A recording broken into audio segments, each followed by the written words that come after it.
Hey, let's start the show. For Thursday, May 26th, 2022. Welcome to This Is Only a Test, the official podcast of Tested.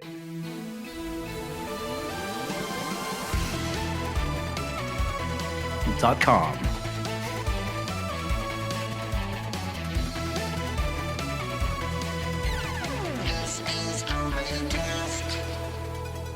Hello and welcome to the show this week. I remembered the .com this week. I forgot it maybe last week and maybe a couple weeks before. It's because we're recording these shows relatively late these days, and we're all getting older. We're all getting older. Kishore, good to see you, my friend. How's it going? Good to see you as well. It's a somber day. I have no other way to put it. Yeah, we'll start the show off this week with an acknowledgement, of course, of what's going on in the United States, in the world right now. I know we have a lot of listeners who are international, but if you haven't been following the news, we are all still kind of absorbing the news of the mass shooting, the massacre, the tragedy in Uvalde, Texas, that happened earlier this week, right off the heels of a mass shooting in a Black community just one week before, in which 10 people died, and here over 20 children or 20 people have died, and vast majority of them children at elementary school. I don't need to go through the details of that.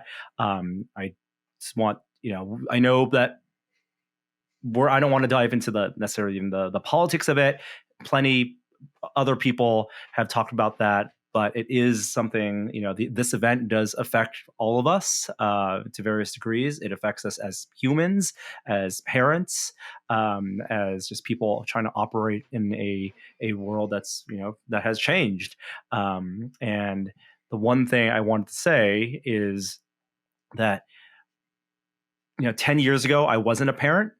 And 10 years ago, when Sandy Hook happened, I had some kind of intellectual idea of what happened and the tragedy that happened and the imagery that was horrific.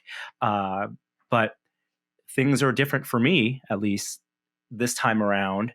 And that I do have kids. I do have kids close to the age of elementary school kids, and it is definitely affecting me more. Of course, as we can't understand. It's unimaginable. It's unfathomable what those parents are going through right now in Texas, and it's not our place or anyone's place to speak for them. It's for their place to speak for themselves when they feel the time is right. And that's why so much noise is going around right now that I'm just trying to cut out. But the only thing I can say is that I feel for them, and I feel for them a lot more this week and today that I thought I could, being a parent and thinking about my children. Every time I read about this, and every time I see an update about it, I just think about my kids and how I can't imagine what's going on. Yeah, this has been an exceptionally difficult 10 days. I was born in Buffalo. Like, I know that neighborhood they were talking about, which is hard. It was exceptionally strange dropping off my 5th grader at school today. He has like 5 days of school left, and not dissimilar to the stories of what happened in Texas. And once again, we had a conversation with him about shootings at school. And I think the thing that was most unsettling is like that he it's not that he didn't think it was a big deal. It's that he had heard that from us enough that he kind of waved it off in a way. Because I think this is like the 6th or 7th time we've talked to him about school-based shooting, and there's something a little unsettling about that. And it definitely muted the entire atmosphere around like graduation and end of school and all sorts of other things. So I find myself sort of like emotionally devastated and feeling incredible amount of empathy for everyone affected, and also fearing paralyzed in a lot of ways as a parent of somebody who is of that age. Yeah, and I go back to trying to, I see the tweets, I see the debates going on, I see the anger, and I understand the anger, and I also see the feeling of hopelessness. But I don't want to get lost in all of that, which is a conversation that should be had and a discourse that should be pursued and policies that should be changed. To get lost of that, the people like that were affected, and I think that as progressives and as advocates for policy change, you get sometimes people can get lost in the fight of it all, and I think as a younger person, I would not have understood what I understand now, and I am trying. What the thing I've been thinking about most the past day or two is how would I try to relay what a loss and what what an unfathomable thing this is for a parent, for someone who may not be a parent or may not have that type of relationship, with a family member. Because I can tell you, I did not understand. I could not understand what that was without having being a parent, and it is absolutely a different thing. The love you have for a child, your child, is something that I could not understand at all without having now be been a father of two. And so that's it's just it's affecting me more today than, like I said, 10 years ago. Well, I hope regardless of where all of you listening are at, that you're with your loved ones and you're taking care of yourself, and I hope we can provide at least an hour away from all of that. So there's no good segue for this, even though you are the king of segues, Norm, to kick into some stories of pop culture and technology, but we're going to try. Yeah, we're going to keep it loose. It is that down time of the year in the world of technology, at least. It's not the holiday season. It's not CES. Products aren't really being announced. We're waiting. We're kind of in between keynotes, but it is approaching the summer entertainment season. And the one thing that feels like it's getting back to normal is movies back in theaters. And so a lot of trailers. We've talked about movies we saw recently, ranging from Doctor Strange and also Everything Everywhere All at Once, which cannot recommend highly enough. But this weekend seems to be, at least based on the Rotten Tomatoes scores and the reviews I've read so far, the big return to big blockbuster film with Top Gun Maverick. Now, I haven't seen this yet, but Kishore, I am hyped. I am hyped for this film. I'm ready to go to the danger zone. Whatever zone you want to send me to, I'm in it. I think this is the first time in a while it'd be like, I'm not watching this unless it's IMAX. That's I've seen the commercials for it now, and I did say, when I saw Doctor Strange in IMAX, Doctor Strange 2 in IMAX, there was like a 5-minute special Top Gun preview, like a collection of a scene, maybe a special cut down scene, and that was maybe my favorite part of the whole screening. The full 2.5 hour, 3-hour experience might have been that Top Gun in IMAX aspect ratio, the extra 20% of screen. And the commercials you might see on YouTube or TV right now, I'll pull that same quote, see it on the biggest screen possible. And I every time I see a commercial, I'm like looking for who that quote is from, because every reviewer I know has said the exact same thing. And so it's like, that's like the easiest, it's the consensus for this film is see it on the biggest screen possible. Signed, everyone. Yeah, I'm trying to go in with low expectations, which is not hard, because Tom Cruise movies are by and large hit and miss. Until I heard a podcast recently being like, hey, let's examine that, because I think there is, in my mind, I was like, Tom Cruise, is he really that great? And then they started listing his movies, especially in this second half of his career. He hasn't missed in a while. I mean, especially when you look at the Mission Impossible set pieces. Ever since 3, which I think was the Philip Seymour Hoffman one, J.J. Abrams' first film. Yep, they were incredible.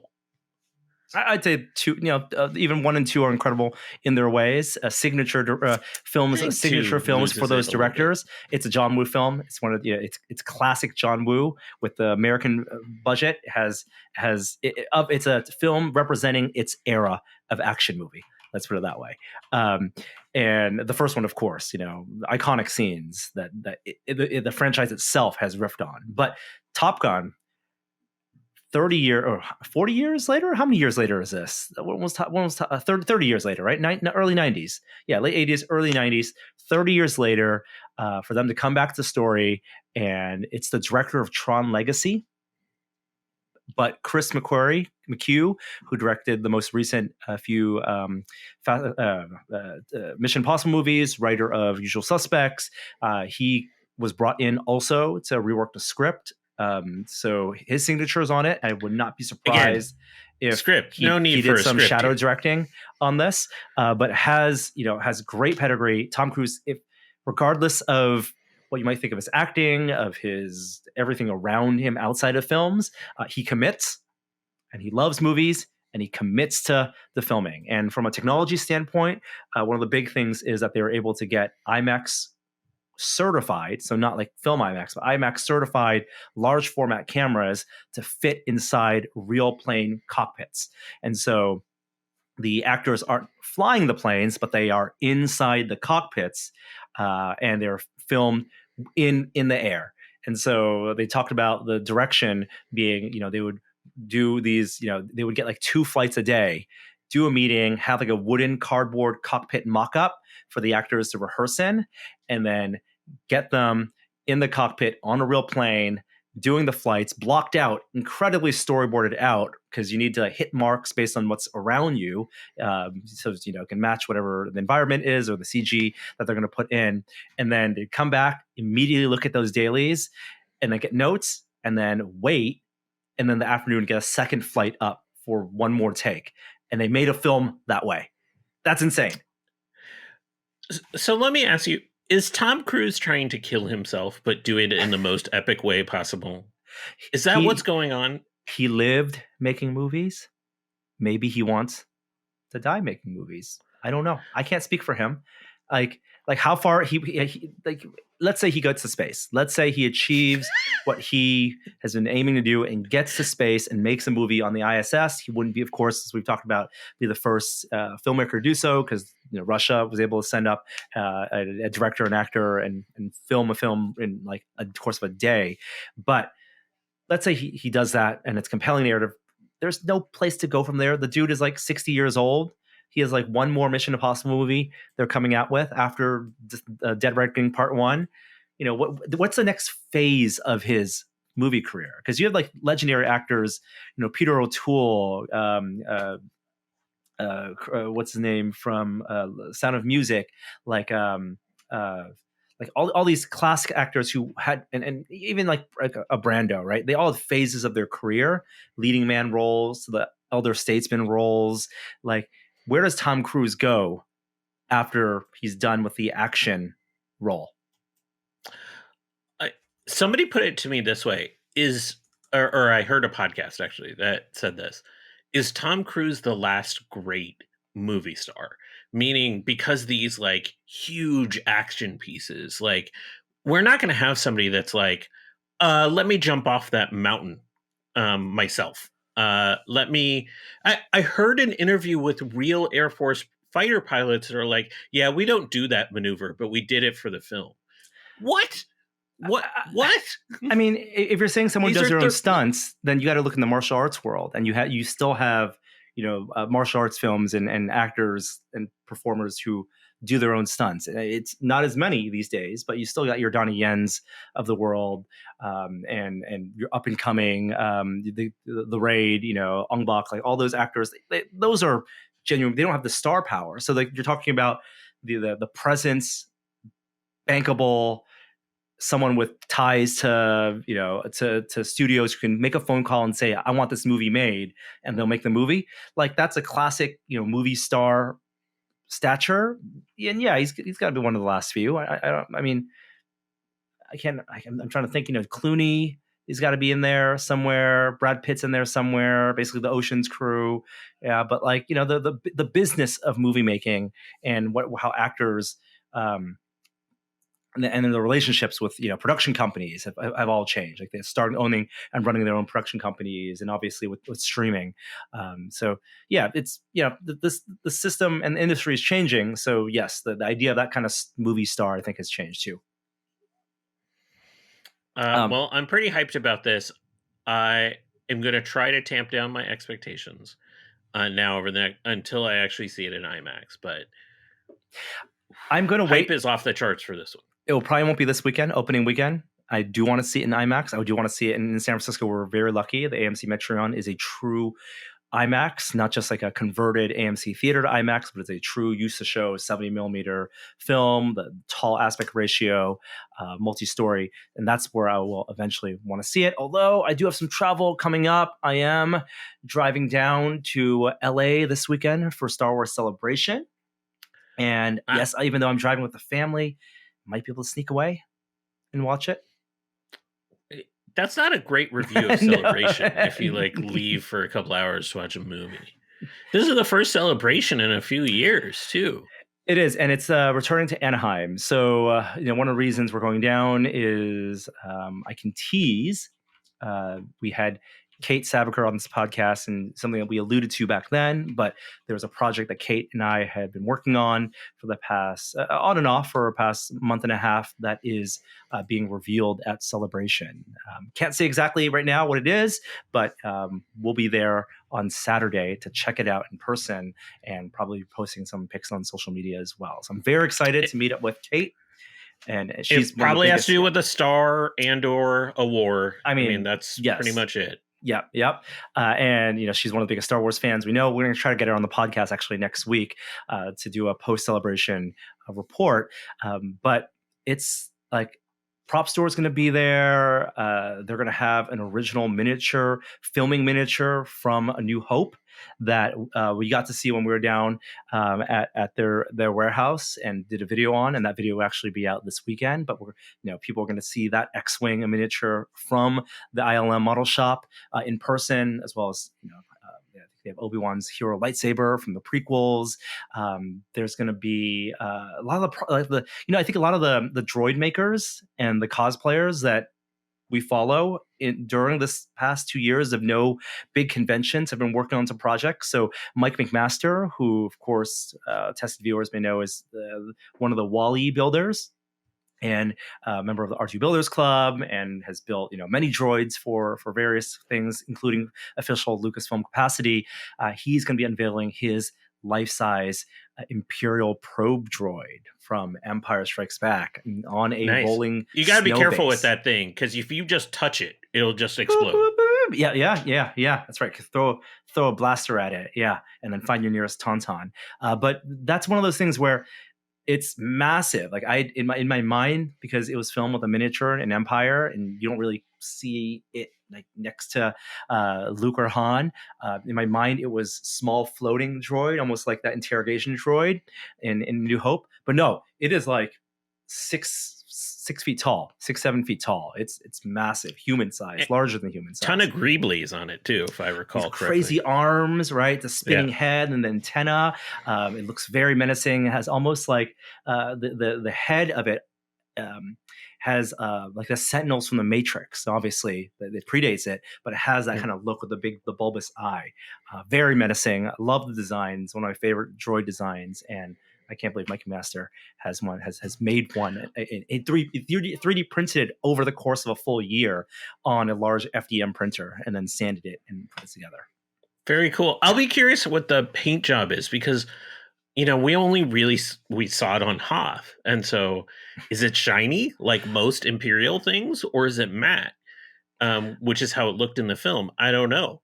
I guess we're going to find out. I think the way you think it has a shiny eye, but I think it's matte, either dampened by snow. But I think just like K2SO is matte, so I think some of those droids, they have that. I remember the toy being matte, unlike like Vader and some other things that were much glossier. But that'll be cool. Yeah. It's a tough color to show off all that detail, because everything was just black. Yes. So Yeah. you have to probably get really up close. Yeah. Um, I'm excited for a few other things at Celebration. Like we talked last week about Obi-Wan and Andor, and I'm assuming we'll get a peek at like Ahsoka in some way at Celebration. So there's going to be their big like panel thing. The studio panel is called the Lucasfilm Studio Showcase. It's Saturday. No, sorry, it's tomorrow. Today. It's today. It might be happening right now as you're listening to this, but it's happening May 26th, which is Thursday. Oh my gosh, 11 a.m. to 12:30 Pacific time. And while Andor is on the schedule, because they're going to be showing a first look at that, I didn't realize that was like 12 episodes also. So that's Wow. long. And they had talked about potentially a season 2 for that, which, again, I think we talked about this in previous weeks. I don't know. I'm very curious about that show because as much development as they can fill in the backstory for Cassian Andor, like we know how he dies, right? So they maybe it's like the Boba Fett show. It's a place for them to introduce new characters that they can spin off, right? Surprise, he was a clone this whole time, a clone of Jango Fett. Yeah, or surprise, K2SO's memory was saved onto a spaceship, not the Millennium Falcon, but another ship. Yeah, this is why we're not writers for Lucasfilm. Yeah. So I am assuming there'll be some sort of Ahsoka thing during that showcase. Yeah. They started filming, so maybe even a report from set, that kind of thing. Yeah, or Rosario Dawson just like showing like some stills, that kind of thing. I'm actually most excited not about any of those big projects, including that Grammar Rodeo project. That's the John Watts the coming of age film. Yes, TV series. Yeah, season 2 of Star Wars Visions is set to debut, and I think that's my favorite Star Wars in the last decade. Yeah. I really enjoyed. It was short. It was so wildly and creatively different than what we saw. And they have another anthology, Tales of the Jedi, an animated anthology. So I'll be curious what that's all about. I think those are the two I'm actually most excited about. It's really funny. Like it's not like we didn't have Star Wars TV shows before Disney Plus. There were even new ones. There was that Resistance kind of a Disney XD show, younger audience, right? It was about the training academy for Resistance pilots, the Poe Dameron animated show, essentially, and of course all the Clone Wars and Rebels stuff. But there's something about the event, like the Disney Plus, the streaming eventizing of this stuff, the way it drops and the week by week release. It is this halfway point between like cable television content and the theatrical content. It has this. I think they successfully captured like that HBO magic of the water cooler talk, which is very against, as we've talked about with the streaming stuff, the Netflix drop it all at once strategy, and it really has worked out for them, kind of laying this stuff back to back. I mean, as Obi-Wan, which we haven't talked about, is going to have its first 2 episodes drop this Friday, and very excited for that. Just the look and style and the production quality of that. You have the Ms. Marvel reviews for the first 2 episodes also released tonight, and which have been glowing. So really getting people rolling on the hook for Disney Plus, not canceling. Maybe that's a thing. They don't want that churn. They want people to just, oh, okay, Ms. Marvel's coming in a couple weeks. She-Hulk's coming. I'm gonna get my Disney fill, my Marvel fill, and the back catalog of all this stuff from the vault. And they're really looking at streaming services like Netflix, which had a huge amount of turnover and churn for users. And like they're still on that growth path, and they haven't done the thing where they've raised the price just yet. We're all still, a lot of us are still in those like first 2 year, the 2 year subscription pass, right? The 2 year really great deal. Subscription. Yeah, 3 year first. Yeah, exactly. And then they're gonna tighten the screws and nickel and dime us, I'm sure. Lightning lane those. Oh my god, I'm so glad I'm not a business person. Imagine if they lightning laned the release of shows. Get it half hour early for an extra $1. I think that's a bridge too far. Yeah. It is kind of funny to me that I think this is the first time we've had a Star Wars show overlap with a Marvel show at the same time on Disney Plus. I mean, obviously different days of the week, but Obi-Wan and Miss Marvel are going to overlap. Now, I think Miss Marvel is not the same cachet as some of the other Marvel shows, and it's certainly not going to live up to the cachet of Obi-Wan. But it's the first time like you might be going to Disney Plus a couple times a week. I'll tell you, we go a couple times a day That's for Vampirina. Different. You're watching for stuff Bluey. You've seen 100 times. It does not count at 2 a.m. when I'm watching like season 12 of The Simpsons episode 4 for the 18th time. Like that doesn't count either. But I think those first time we have like just more content coming on Disney Plus, and good for them, because I feel like Netflix has kind of actually fallen behind on how much watchable content. If I don't want to watch a bad reality TV show, I've been going to other services lately. Yeah. I will do a tangent and give a repeated shout out to Princess and Pony, which is the Apple TV. Is it called Princess and Pony, or is that the book? Yeah, it's Princess and Pony. It's on Apple TV. Pinecone and Pony. Sorry, the book is no, Princess and the Pony is the Apple TV show. The book is Pinecone and Pony. It is based on Kate Beaton's book. It is a charming, wonderful animated series on Apple TV Plus. And I mentioned it earlier, but Bluey is maybe the best kids show on Disney Plus, or maybe period. I know Gary, friend of the show, has been tweeting nonstop about that. And he and I and the family were actually going to the Bluey live show. Kishore, they're doing a live show in San Francisco for 2 days. As soon as you go to Bluey the show, you're not far from Bluey Con, and then once you're at Bluey Con, just all bets are off. Norm's gonna be on here being like, I gotta show you my cosplay gallery from Bluey Con. I can't believe it. People always say Pixar achieved something magical with how they can tell two stories with one story.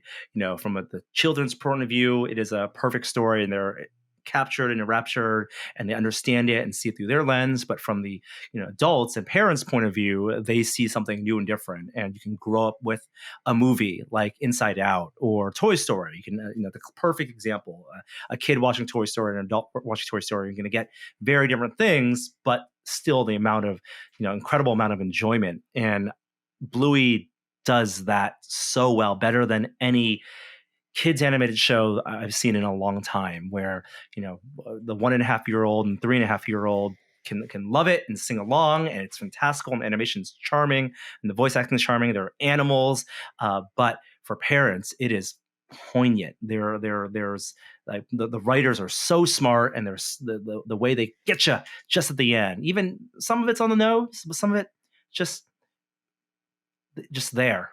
And if you catch it, if you see it, and it resonates, great. But it's just very, very clever writing. Very, very great writing. Bluey. It's a 50-minute live show. I know we're not going to get the Spirited Away. We're not getting Totoro in the States anytime soon. I'm not traveling to Japan, not going to UK to see those shows, but we're getting Bluey. 50-minute show. And all my years of practice mashing the buy ticket button to get front row seats to Hamilton, paid off, Kishore. Tired, Hamilton tickets. Wired, Bluey front row tickets. I'm telling you. I did the same thing when my kid was like 3 or 4, and we saw Marvel Universe live on at ice? the Shark Tank. On ice. Yeah, it was. It was on ice. Death to Smoochie style, right? Norm, it was not good, and I think you should just be prepared. Retired figure skating champions or non-champions need work too. Just like, we always talk about the performers, and I'd love to hear about performers who work on like the stage shows on a cruise ship, who are there. Those are fascinating, right? Completely fascinating. Like they are self-contained. Tech around that too, yeah. Yeah, these are Broadway style. We hear about the corporate musicals that are put on, and there's a whole documentary about those. We hear about, and recently in the Marvel space, there are the mega churches who do the Marvel theme or pop culture themed, plays, musicals. Oh boy. You can find them. You can find them I on know. YouTube, I've right? Yeah, seen I believe clips. it's the Church of Rock over in Canada. It's an amazing production. Their rendition of Avengers and and Tony Stark on the cross singing "It's the end of the world as you know it." But the cruise line ships and the theme park shows. There's a Finding Nemo musical that captures the entire show in live action that they run multiple times a day at Walt Disney World. And I believe there's a Tangled show, and you can find the whole thing. They put it on YouTube during the Tangled lockdown. show. Tangled, and it's a wonderful. Like I would pay real money to take my kids to that, and because it's expensive to watch that, and to have that put on. They put it on YouTube, like to have these performers live on the cruise ship for that show. There's like a reality show around that. There's a documentary series. There's a behind the music about that life. We're all about the behind the scenes stuff. Anyway, we digress. Celebration is this weekend. Any other hopes, fears? I want to see some great cosplay. Celebration's a little bit down the middle in terms of cosplay. Like there's a lot of Mandalorians and different mercs and stuff like that. I'm hoping that Mandalorian and Book of Boba Fett inspired some new cosplay with some of the wider characters, not those like future like punk people from Book of Boba Fett. I'm not super keen about that cosplay, but maybe you'll see some interesting stuff in that space. Yeah. MegaCon had some really cool stuff this weekend. And that's why I'm hopeful about it. Yeah, and it is going to be vaccine required or test required and mask required convention. On their website. I don't know if attendance is limited, but they're hopefully be practicing. It's Anaheim Convention Center, high ceilings, and it'll be a first big test. It's the first kind of convention I've been to since New York Comic Con, and of course that was before Omicron and the latest waves, and which we will get to in a moment of science later this episode. So crossing fingers for a good road trip with the family.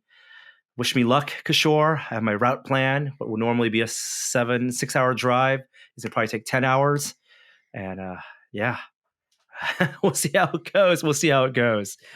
Hey everyone, it's Norm, and I want to let you know that this week's episode of This Is Only a Test is made possible with support from Backblaze. Backblaze makes backing up and accessing your data astonishingly easy. It's the thing that you don't want to have to stress out about. No matter how many places you might have a copy of your files, for us, it's video files, media files, photos. If you have it on a hard drive, a backup local drive, a network attached storage, you could always use an extra layer of security. And for just $7 a month, you can get unlimited computer backups for Macs and PCs on Backblaze. You can back up documents, music, photos, drawings, projects, all of your data, and access those backed up files on the go with their iOS and Android apps. I found that super useful for finding old photos or thumbnails for videos and sharing them with coworkers and being able to get access to that on the go anytime. You can restore that data by mail and get a flash key or hard drive with all of your data shipped to your door in case you have corruption locally. And with Backblaze's Restore Return Refund program, if you buy a hard drive restore, you can send that hard drive back within 30 days and get a full refund. If you're worried about accidentally deleting files, for an extra $2 a month, you can increase your retention history to 1 year. Backblaze has restored over 55 billion files for their users, and they're recommended by the New York Times, Macworld, Tom's Guide, 9 to 5 Mac, and me. Yes, I've been using them for years. You can get a 15-day, no credit card required free trial at backblaze.com/test. Plenty of time to upload and download some files and try out their app. Seriously, back up your stuff and start protecting yourself from potential bad times. Go to backblaze.com/test to get started. All right, back to the show. Switching gears a little bit to more pop culture, because we're going to keep it light this week. A bunch of trailers dropped. I want to start with, I was going to save this for the end, but this was my top trailer of the week, in like a week where like 4 big trailers dropped. Mission Impossible Dead Reckoning Part 1, the trailer for a movie that won't come out for another year that they finished filming, but it's the trailer is being released with Top Gun Maverick, of course, with Tom Cruise attached to it. But as big of a fan as Joey Fameli, our very own Joey Fameli, is of the Fast and Furious franchise, I am of the Mission Impossible franchise, especially the last two films, Fallout and Rogue Nation. And this feels like the Fast and Furious 5, 6, and 7 of those films, 4, 5, and 6, like the Justin Lin era. But this is the Chris McQuarrie era of those films. Have you seen this? What'd you think? There's like 2 or 3 set pieces. I'm like, how is this real? It is so wild and out there. I mean, so the setting for a lot of this, while, just like any other Mission Impossible movie, they move back and forth from different places. They look like they're in, Eastern Europe to like maybe like the Sahara Desert or something like that. But they find some creepy villainous characters they're clearly having an intense conversation with Tom Cruise. I thought Haley Atwell looks perfectly cast alongside Tom Cruise and some sort of significant role. I don't know, love interest or just like another member of the team. But the conclusion of this, like, there's a train that is flying through the air at one point. He rides the motorcycle off of like a 2,000-foot cliff and is doing like a parachute, like free dive coming off of here. Yeah. It is intense. Like, my heart rate went up watching a trailer. And it did, because that's a real stunt. Like, yeah, at this point they advertised the stunts ahead of the film. When he climbed the what is it, the in MI4, tallest building in the world, right? When he did, and they had the promo photo of Tom Cruise sitting at the top of the Burj Khalifa, right? Like, they were advertising that as the stunt, as the death-defying stunt. Of course, he defied death, because he's still around with us. The insurer signed off on it, right? So, but we got to see, there was a believability in that scene of him on the outside of the building with, the CG harness removed by CG, but holding on side real wind, right? And then you had in Rogue Nation, Rogue Nation, MI4, MI5, yes, MI5, Rogue Nation, which opened with him on the side of that big plane, where they linger on these shots to let you know it's a real thing. And yes, they CG remove some of the safety strapping, but those holes on the side of the plane, and him holding onto it, and the backdrop especially is real, as like the plane is ascending and the world is getting smaller beneath him and the wind is in his hair. That is really Tom Cruise without safety goggles, wearing contact lenses. And they were afraid that day when they're filming it that a bird might crash into him, right? That's like real fears as they're filming this. So the tension you're feeling is not like, he's alive, but the tension is of all the preparation, of all the nervousness of the filmmaking, like the fact that they are allowed to then linger on this shot. They like that drone that hovers. You can see behind the scenes footage of him flying off this massive ramp that they built, right? It's the marquee stunt for this film, riding a motorcycle, and he jumps off and he's just falling, and that drone stays above him and he's just falling and falling and falling. And as a viewer, you're like, yeah, all right. It's not like in a giant green room of him landing on a bunch of boxes. He is going right down into that giant cavity in the mountain, right? That valley. That's a real stunt, and that might not even be like the big moment in the film. I think the director talked about the way he writes his films. Mission Impossible films, yes, they're globetrotting. Yes, there's like a task, a quest to accomplish, but they're really like 4 set pieces, like 4 big stunts that Tom Cruise and team have to accomplish, whether it's a chase scene, whether it's a underwater thing, or a big gunfight, and that's how these movies are strung together. It's over the course of 2 hours, 4 big set pieces. The plot will work its way out, and they can write that dialogue day of. I'm sure it's like 4 set pieces, an insane stunt that has never been done, cast a villain with a really punchable, smug face. Well, that's not the villain is Kittredge from the first movie. Yeah, So it's Henry Czerny from the first movie, the classic, super punchable face. super punchable face. He's grilling Tom Cruise with after his team has died, and Tom Cruise puts the gum on the fish tank and blows up. You haven't seen me when I'm angry. Now you see me when I'm angry. He's finally brought back, and he looks great. His hair is grayer, but face still is punchable. Yeah, I mean we've unlocked the formula. And it's new actors as well. Like you said, Haley Atwell is in this. It's Vanessa Kirby, who is in the Fast movies. She's in there. She was in the last one as again a tie to the first film, which they did in a rewrite. They made her the daughter of the broker in the first one.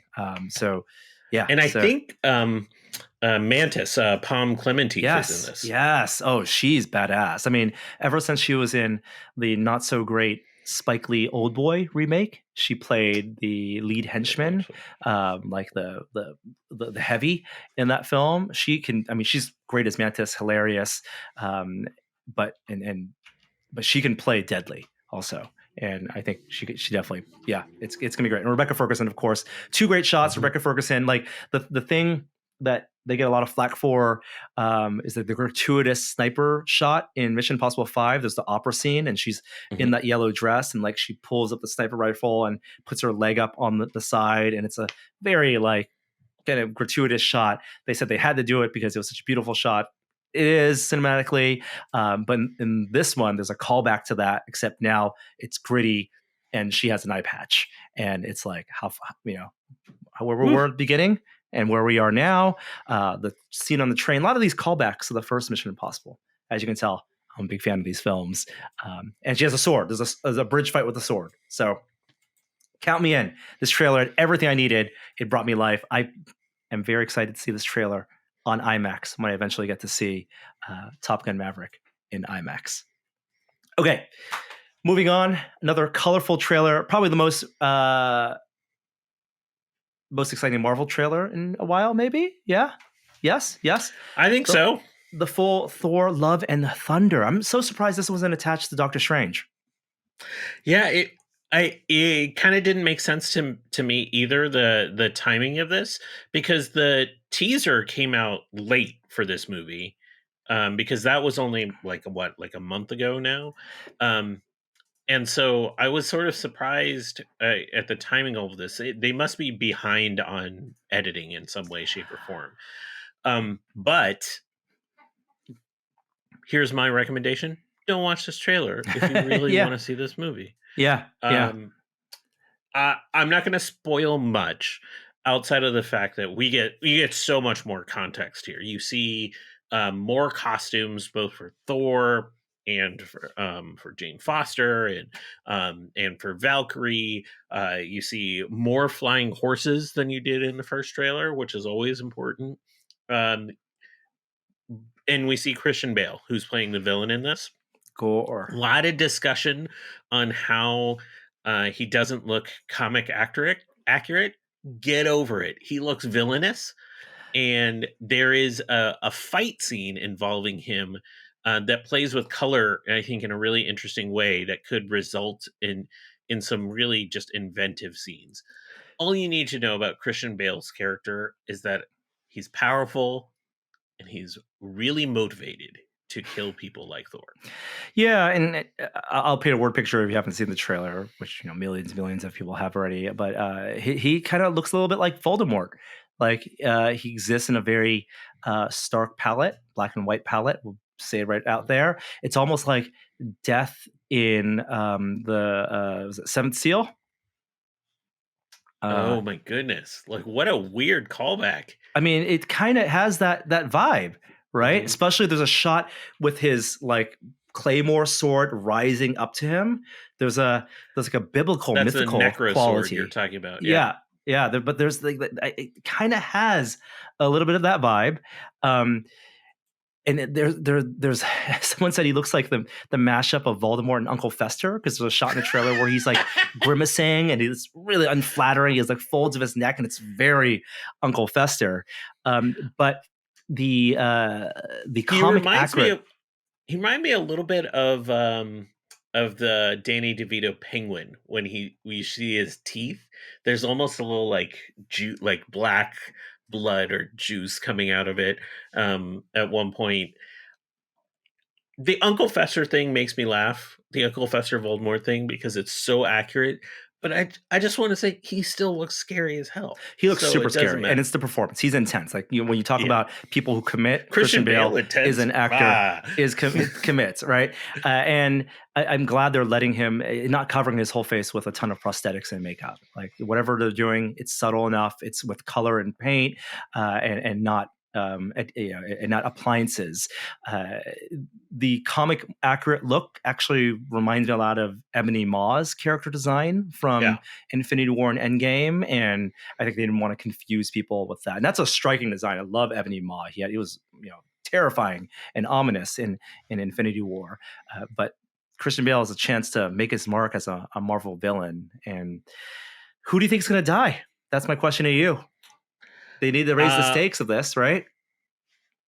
If we're making predictions, let's just say who of the characters we've seen before, because they do introduce some new gods that may not be long for the world. We don't need to spoil those. Like we see Russell Crowe in this. Yeah. Don't show up this late into the Marvel canon as like a new character. I think Russell Crowe super sure. dead. Yes. I think they're going to stick with the comic line, and I think Jane Foster's going to die. Yeah. There's a debate online because on the movie poster, it's an incredible 80s inspired movie poster. Sif returns in this, and she's not in this trailer. So Jamie Alexander returns, and I think that's and you see in the trailer Valkyrie fighting Gore. Christian Bale is the villain, and so like I'm wondering, and I don't think Valkyrie is going to die. I think I think there's. I think there's a room for her in the MCU. Like she is like Wong, not should be elevated from supporting cast to lead at this point. So keep Tessa Thompson in play. I think Sif, if she was just going to be brought in to be killed, I think that'd be a waste of her character just to bring her back for that. I have no clue how they're going to integrate her, but I do think Natalie Portman and Chris Hemsworth are kind of like, this is the fourth Thor film. It's not a multiverse film, so I have no idea if that's connect with, and I don't expect it to really connect with Phase 4 stuff, unless they're doing some Loki, TVA nonsense and tie-in. But maybe let this kind of end Thor's journey. He survived Ragnarok. Asgard is in kind of surviving in good hands, but let him, and if they, like you said, follow the comic book storyline and have Jane have cancer in this, maybe they go off to Valhalla, one of the realms. I'm hoping we get Beta Ray Bill. That's all. That's what I'm rooting for. Yeah, complete wild speculation for me. There was a lot of speculation that Christian Bale was going to play Beta Ray Bill, and I think that's too absurd. I think that would be the kind of character that would be more of a throwaway. You're worried about absurdity where we are right now in the MCU? I'm worried about CG characters trying to, with the She-Hulk thing, be the leads necessarily in characters. And we're getting Korg, Mika's back, hilarious takes on those characters from the Planet Hulk series. So I'm glad for that. It looks great. It's coming out in July. It's going to be the big tentpole Marvel movie this summer. So I can't believe it's coming so soon. Like this, we only got that first teaser weeks ago. Okay, two more trailers I want to talk about. One is George Miller's first film since Mad Max Fury Road. And this debuted at Cannes, the film festival, this past week. So some reviews are already out yet, but it's called 3,000 Years of Longing. And it's a genie story with Idris Elba and Tilda Swinton. The trailer looks bonkers, looks extremely colorful. I love how George Miller has evolved his style. And it has echoes of some of the bright color palette that he used, accentuated color palette in Mad Max. So I'm very excited for this one, and love Idris Elba, love Tilda Swinton, and who doesn't love a good genie story? Yeah, that's pretty Hey, niche. I What you mean just said. the fantasy stuff, except for Aladdin, I guess. That one wasn't so hot on Guy Ritchie's Aladdin. So, but this is like a darker turn, maybe the cautionary tale. Genies in traditional pre Disney storytelling were not necessarily benevolent creatures. Yeah, there's a lot of fantastical horror stuff with the genies and the jinns of the world. Anyway, it's called 3,000 Years of Longing, and the trailer's out for that. And then finally, the Russo brothers. They did that Tom Holland movie Cherry, I guess. So they have done films since Endgame, but it doesn't look like they're coming back to Marvel anytime soon.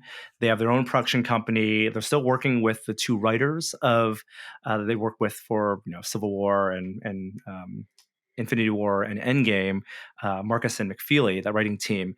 But they have their next big budget action movie, and it's called The Gray Man, and it's a Netflix. It's a streaming movie.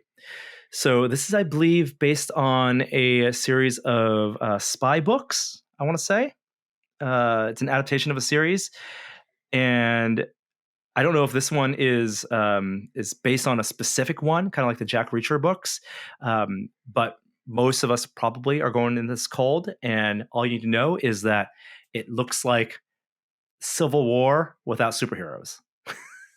In my mind, it's a cat and mouse. Chris Yeah, I get Evans, that. It's spy Ryan versus Gosling. spy. Yeah. Assassin versus assassin. Interesting set pieces. You see a lot of action sequences that are reminiscent of Captain America scenes. There is literally a shield in a bus while it's getting shot by a machine gun, and I was like, That's right. I've seen that scene somewhere. Yeah, Ryan Gosling runs through the bus holding the shield. Yeah. They're taking a lot of those cues, but Netflix has been hit and miss, I think, with some of their action films. I never got around to seeing Red Notice, but Michael Bay had that one action film with Ryan Reynolds that was not a big fan of. The Russo brothers did write. They did Extraction, so that wasn't directed by them, but they did write that film. That was a Chris Hemsworth film that became a good franchise, and they're hoping, I think, this becomes a big franchise for Netflix. So Ryan Gosling will probably survive. Chris Evans will probably survive. And if you like Chris Evans as a villain, like he was, spoilers, in in Knives Out, or at least a jerk, an asshole, then you might like this one because he's definitely pulling from that bag of tricks. Yeah, he's snarky, and he's not Cap. He is the post Cap Chris Evans. Although I guess he does have Lightyear coming out, the Pixar film. Which, are you getting the same vibes I'm getting? Like, is there not a lot of excitement for Lightyear? I'm not terribly excited about it, and I think it's because I'm not interested in Pixar telling like sequel or like requel. I don't even know what to call it. Type stories. I really enjoy Pixar when they explore new characters. And I never really actually Buzz was never my favorite character. Mm. Yeah, everything on paper says this is a movie I should love. There's like man out of time thing, there's hibernation and maybe time dilation even. There's science fiction, it's space, it's kind of it's photoreal, they're robots. Like everything about this says I should love this, I should be first in line. And it's Pixar's first film theatrically since the lockdown, since Soul, Luca, and Turning Red were all sent to Disney Plus. Since Onward, this is the first one that's been released in theaters, and like I'm telling you, I kind of wish it was like the other way around. I could nothing against any of these other films. Like I wish and nothing against any of the filmmakers and Lightyear, but like release strategy wise, I wish I got to see Turning Red in theaters. I wish I got to see Soul in theaters. Luca was fantastic. Um, so Pixar still bats high for me, like their hitting percentage, and I'll watch it. But I don't know if I'm going to be in line to theaters to watch this one. Mhm. Yeah. Last bit, pop culture news, not a trailer, but just announced this week, Apple TV is getting their hands on a Speed Racer TV show, live action.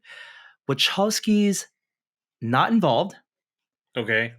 but it's going to be run out of Bad Robot Productions. So J.J. Abrams executively producing Lens flare. the show. Lens flare. Well, Lens flare. there was plenty of lens flare in the Wachowski Speed Racer too. I'll tell you that. But it's That was gonna very inventive and very creative and a bit underrated if you have to it's called classic now. It is absolutely, like, more often than not, it is one of those films that people will say, "Oh, you know what people didn't like and I love a lot? Speed Racer." Let me tell you, most people I knew love Speed Racer. Who love films when that came out 14 years ago now, still holds up. And like you said, how inventive it is. If they can capture that, kind of like the Lord of the I Rings don't show need can this. capture. You don't need this. I don't need this. I think it'd be a lot of fun. I think When it'd be have you ever so been much like, fun. you know what I need? I need more story behind the Speed Racer characters. Kids love No. cars. Kids love cars. Cars that As go a fast. movie, you're like, I'm gonna take this like zany, weird cartoon and like amp it up in a wildly creative 2 hour movie. That makes sense to me. Creating a season long TV show that's episodic where you have to do character development, like this show's gonna have an episode that is a backstory on Racer X. Episode 5 Who needs out that? of 6, right? I think the issue with it, and we just finished watching Winning Time with the HBO show about the Oh, yeah. Lakers, right? And that one has for cinematography. If you, well, I want to talk about some of the cameras they use for that, but like that one's bound by history to some extent because they have to Barely. adhere to barely, very barely. Although we'll say Jason Clarke as Jerry West is one of the most inspired casting choices I've seen ever. But it is a caricature. It is a dramatization, unnecessary drama. They're bound by history in terms of the record, right? The team's record and the dynasty, but they're also bound by the formula of a competition dictating a show. So anytime you have, a show where the one season is a season of sports, Ted Lasso style, right? Or here in Winning Time or something, the kind of like ups and downs are they're kind of formulaic at this point, right? You're going to have the team, the great win, there's your first act, second act, your third act spread throughout a season are kind of just like these milestones that we're all just waiting for. And you're right, there's going to be a episode that costs less. That's going to be a backstory episode, family drama episode, unnecessary drama episode. And my recommendation for Speed Racer, for whoever's writing it and working on it, just make it nothing but races. Tell the story on the track. Tell the story on the track and make it nothing like but like this crazy YouTube video game. Those GTA video clips where someone just hits go on it and watches a car tumble through and Tumble through the air land perfectly, go through perfectly. like a, yeah. That's the show I want. Yeah. Apple TV money. Those are Twitch video clips, not a TV show, but okay. I know. And I think that's it for pop culture. Oh, the bulk of what we want to talk about. Keeping it light. So, Kishore, I'm going to turn it over to you for the return of A Moment of Science. I can't promise to keep it light with A Moment of Science this week because I want to actually talk about long COVID because there's a couple studies that actually came out this week that are of interesting note. So, first, the CDC announced a study where they looked at electronic health records of millions of people, identified about 353,000 patients that entered hospitals that had COVID, followed them for somewhere around a year. And they didn't follow them in terms of like a human way. They tracked their electronic health records. So they're able to see anytime they reported symptoms to a medical professional in the healthcare system, they're able to sort of note it and track it. But they didn't, do an analysis across like race or other demographics. They just looked at age. And what they generally found is that between about 30 days and 365 days, um, 38% of patients in this COVID positive cohort experienced one or more new health problems. And this is compared to a control of about 1.6 million non COVID patients, that only 16% of them experienced one or more new health problems. And taking those samples, they're able to sort of calculate what they think the incidence of long COVID was in this group, and that turned out to be about 20% based on their calculations. Wow. So they're suggesting that 1 in 5 people that are that have COVID to the point, and this is likely symptomatic COVID because they've actually talked to a medical professional about it. 1 in 5 of those patients go on to have another health condition. Now, the range of these conditions is Right. wide. It could be persistent cough. It could be, some of the kind of limited time period conditions that you hear about from people with COVID, to some of the more concerning ones, the brain fog, the kind of persistent fatigue symptoms, the ongoing issues with hypertension. There's a number of different kind of conditions that come from this because our best inclination right now is the hyper inflammation inducing immune response is causing multi system issues down the road, but this is a really high prevalence number. Now, like I said, it's a range of issues, and this is just over a year. So, do they persist? Like, what is that percentage as you break it down by year? In terms of age, this is not a surprise. They found the younger group, like the 18 to 64, had less incidence compared to the older population. Um, but the difference there was only, a few percentage points. So it wasn't like a massive difference, but enough that was statistically significant. Now, this has inherent biases because we're looking at it through the lens of electronic health records and people going to into these specific healthcare systems. Um, but it does raise like a lot of alarm bells around trying to pinpoint what the incidence of long COVID is. And long COVID itself is like a whole slew of conditions kind of pushed together. The other thing that came out this week, and it came out in Nature, it was originally published as a preprint, and now it's published in Nature, was an analysis of patients at the VA that had received vaccinations, then had a COVID infection, and Breakthrough how many infection. of them went on to develop long COVID symptoms. And the analysis, which is again a large cohort because there's a set of patients that are going to the VA, um, uh, found that vaccinations prevented long COVID in about 15% of the cases, which is lower than we thought. There's other studies that have pointed to a number closer to 50%. So vaccinations do seem to have reduced some of your risk for long COVID, but there's enough um, data in these analyses that point to people that either don't have symptomatic infection and developing long COVID symptoms, or or not having serious bout of COVID initially, and then going on to still have some long COVID symptoms, even after vaccination. That it brings up a whole new host of concerns about long COVID generally. So I did not promise an uplifting segment because to me, this points to a lot more questions and a lot more urgency. Now, the US government has, the NIH is running a $1.1 billion effort called Recover that is looking at long COVID. But I think there's like an urgency behind this and a need to really involve the massive amount of people that are experiencing long COVID in how this research is conducted if we're going to get to the bottom of some of the basic science that underpins what's going on.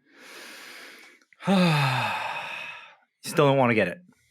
I know it's tough, and I know a lot of people are kind of resigned to the idea, given what the infections rates are rising, and the waning immunity, whether from previous infection or from your vaccination and booster shots. Still under 50, your second booster not available yet. But it's still something. With so much unknown. Like, I don't want to risk that long COVID. Yeah, I mean, so I would put it this way: like, these studies that I mentioned bring up a lot of questions, but they're not questions that I link to sort of my behavior. I look at it this way: I agree. I don't want to get COVID if I don't have to get it. So I'm going to take precautions like wearing a mask when I'm in any sort of situation where there's lots of other people around, and limiting like high risk areas where I can. But I'm also not living my life. Like, I'm still going to events. I'm going, I'm not preventing like my family from taking trips and doing some like normal things, because like we're just sort of past that. And the hospitalization rates, which I often look at as a indicator of how dangerous it is to attract COVID, haven't skyrocketed in the way that we were back in 2020. So um, I don't think this changes my behavior a lot in any way, shape, or form.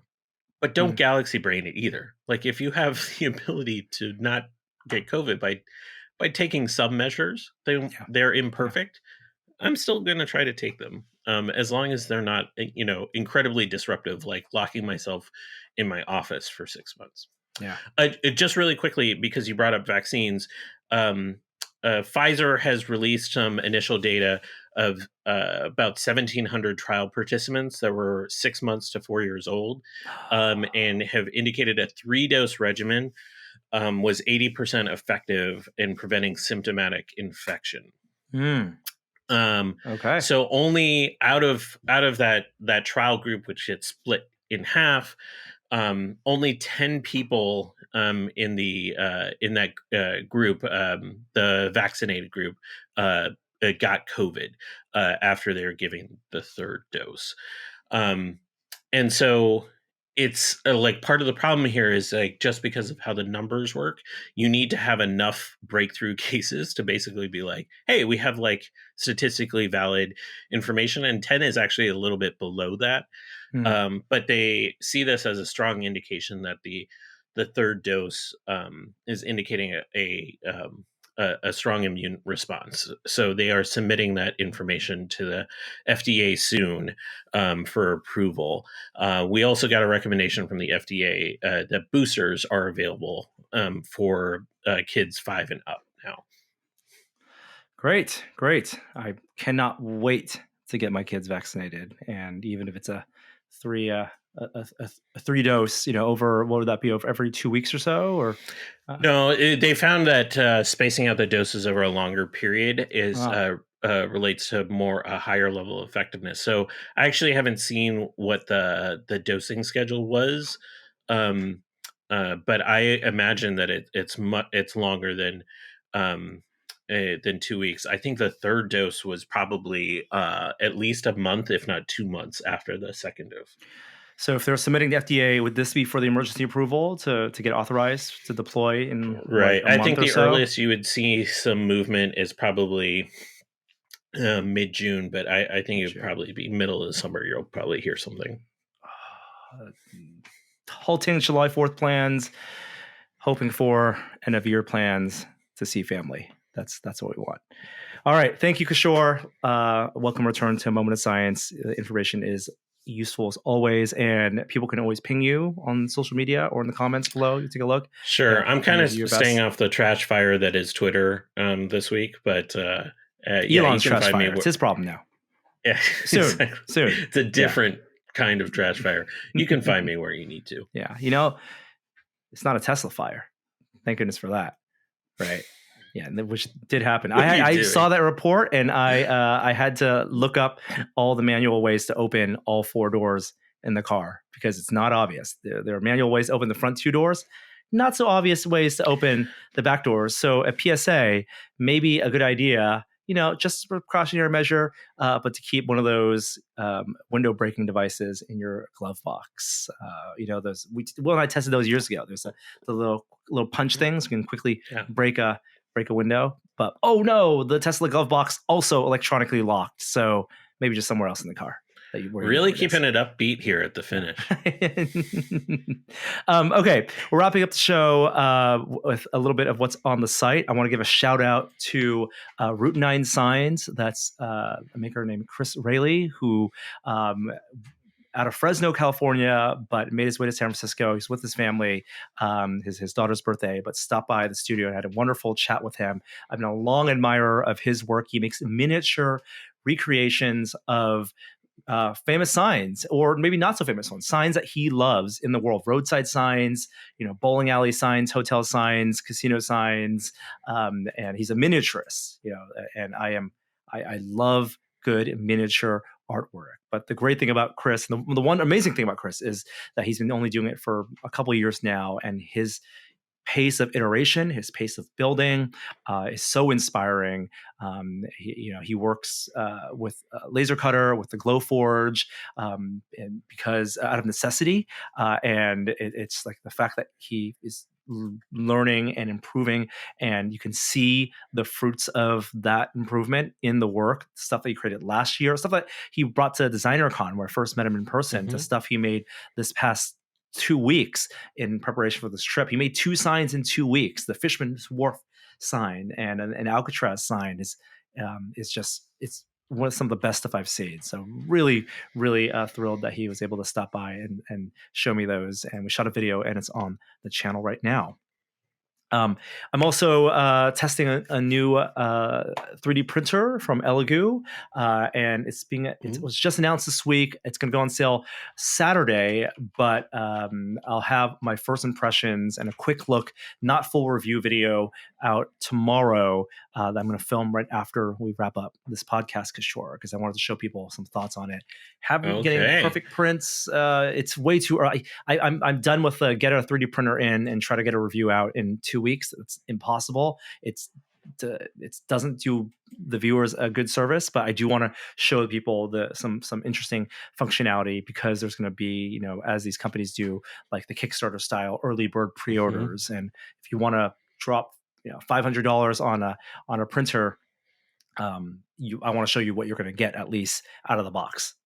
Well, I'm hoping it's one of their larger ones. That's a mid-sized one. I did read their Jupiter, which they did a Kickstarter for, and a lot of people backed that because it was such a good deal for the volume. Yeah, this massive printer. But that one, I find I don't go back to it as often because it's so big. It's cumbersome to work with, and sometimes I just need to print a small miniature, and it's not big enough for a full helmet. It's great if you want to print lots of things at once or lots of components to fit things together, but I'm still finding the Mars 3, which I have behind me, my go-to printer, because it's perfect size. It's not as messy, and I can swap out resins faster on that to change between different colors and different formulations. And then Adam has a really novel, interesting, like a different kind of one-day build we just published yesterday. He's been rereading Moby Dick, and yeah, just as you do, rereading Moby Dick. And the original 1930s Moby Dick published the edition, the third edition, had artwork, illustrations from Rockwell Kent, an American painter who does very distinctive artwork. And there's one piece specifically in Moby Dick of the tail of a whale flipping over a whaling boat, and these whalers kind of tumbling out of it, these 5 whalers falling out of it, that he found so captivating that he decided to sculpt and create a scale representation of it as a maquette. And so he found a whaling boat kit that he put together. He found little posable action figures, and he kind of connected it all with these brass rods that were representative of the oars. And then for the whale tail, he sculpted it out of this really novel medium called Paitea, I want to say, and it was developed by the folks at Water Workshop. It's like a cement mixed with water, sculpts, cures solid, and it was really, really fascinating, hour-long, wonderfully edited. Josh from our team put it together. So an update on what's on the site. Any shout-outs from you, Kishore? NHL season, playoffs? I'm watching too much hockey, but that first round was glorious. The second round has been less so. So your predictions did not come to pass? I had 7 out of 8 in the first round, and then the wheels have come off. Completely come off in the second round. Who should I be rooting for when the game is on? Wow. That is a tough question. So I think you have to root against Tampa Bay because they're going for a three-peat, and that cannot stand. Okay. And Colorado is a copyrighted phrase. BT Dubs. We can't say that on the show. Okay. And Colorado is the most entertaining team to watch, but they're choke artists, so you have to be careful with that fandom. I think we want to see fast-paced end-to-end hockey, and we'll get that with a Colorado Edmonton semifinal. Edmonton Oilers. That's correct. Yeah, I got something right. There you go. They have one of the biggest malls in America, or in North America, in Edmonton, the West Edmonton Mall, which I've been to the once. Yeah. All right, that's it for the show this week. We'll have post-celebration report next week. Hope to get Kate on as well, and we're line some other tested contributors. I want to get Sean on to talk about some of the stuff he did. You should get that old Jeremy guy on. Talk about some VR. You know, I like where your head's at. Maybe in a couple weeks. Yeah. Well, we'll get Jeremy on at some point. I miss that guy. We still talk. Hey, I think my Playdate is shipping soon. Also, I got an email saying confirm your address. I think my Playdate is shipping soon. I think my Tilt 5 also, because I backed their XE kit. And Tilt 5? Yeah. That's a name I haven't heard in a long time. I like it. No, I get it. Yeah. Jerry's great. And they've announced a ton of software partners. They've been shipping out units. I haven't covered it. I know someone asked in the comments for us to do an update on them, and unfortunately, we just haven't had a chance to go to GDC or Augmented World Expo, which is happening next week, to catch up with them. But I'm waiting till my unit that I paid for and backed of my own money. I want to get that in, and I'll share the experience. I promise. I hope you get to play a game with it, like a D&D style game, because that is what looked most interesting to me about Tilt 5. I think both Jeremy and I backed it, and we might have to meet up in person, because the thing that I didn't put 2 and 2 together that might be perfect is the Steam Deck with the Tilt 5, because Tilt 5, the glasses, but it needs a plug into a computer, and I have a gaming laptop I could use, but the Steam Deck might be like the Tilt 5 combo breaker, like the thing that works so well because of how portable it is and how powerful it is. And it's got to plug into, I guess you need it powered as well. I'll figure it out. I'll use dongles. It's dongle life.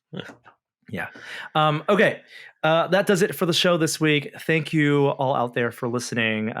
Thanks for listening. It's always good to know people out there, and hug your family, if you have kids, hug your kids. I'm sure you guys have all done that this week. I'll be doing that.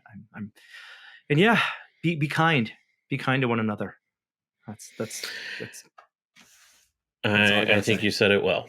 Kindness reigns. Here's an outro. Kishore, so good to see you. I'll catch up with you after celebration, and same to all of you out there as well. And see you next time. Hi there, I didn't see you. Test it.